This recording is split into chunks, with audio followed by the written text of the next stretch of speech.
ছাদের মাচা তৈরি করতে গিয়ে আমি এখান থেকে একটা রড দিয়েছিলাম, এই যে আমার আঙ্গুলের মাঝ বরাবর 2 নেটের মাঝখানে যে গ্যাপটা দেখতে পাচ্ছেন, এখান থেকে একটা রড ছিল, ওই সাইডেও ছিল এই সাইডেও ছিল।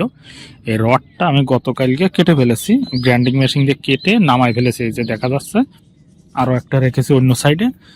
তো এই রডগুলা কাটার সময় আমার অনেকে বলেছে যে সামনে কালবৈশাখী ঝড়ের মৌসুমটা আসতেছে, এই ঝড়েতে তো এখানে যখন গাছ থাকবে এরকম, গাছের পাতাতে যখন ভরপুর হয়ে যাবে পুরো মাচাটা, তখন তো প্রচুর বাতাস বাঁধবে এবং এটা ভেঙে যাওয়ার একটা সম্ভাবনা আছে। এটা স্বাভাবিক, ওনার কথা আমি ফেলে দেই নাই, ওনার কথায় যুক্তি আছে। এখন কথা আছে যে আমার কাছে এটার সমাধান কি আছে, কারণ আমার দেখা দেখে যদি আপনারা এইভাবে করেন, জায়গা নষ্ট না করে এইভাবেই যদি করেন, সেক্ষেত্রে আপনার তো একটা রিস্ক থেকে যায়, তাই না? আসলে এখানে রিস্ক নাই, তার কারণ হচ্ছে কি, এক হচ্ছে 18 mm বা 16 mm এর এরকম রড দিবেন, এটা তো আমি আগে বলছি, কোনোভাবে 8 বা 10 mm দিবেন না। দ্বিতীয় কথা আছে, আমার এই ছাদের এই সাইডে দেখেন অনেকগুলো কিন্তু রড আছে, এখানে আছে, এইখানে আছে, এইদিকে আছে, কারণ আমি তো ছাদের এক সাইডে দিয়েছি, আমার আর এক সাইডে তো রড আছেই, তাই না?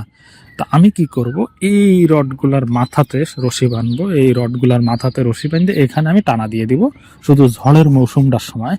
অন্য সময় আমার তো আর প্রয়োজন নাই, যেমন এখন কোনো বাতাস নাই, বৃষ্টি নাই, ঝড় নাই, এখন তো আর এটার প্রয়োজন নাই, তাই না?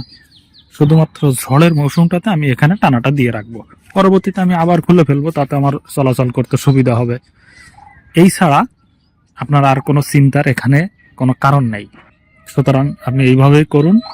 আমার চ্যানেল ঘুরে দেখে আসুন, 2টা ভিডিও আছে, শর্ট ভিডিওর ডেসক্রিপশনে আমি দিয়ে দিব। আপনি এইভাবে জায়গা নষ্ট না করে মাচা তৈরি করবেন।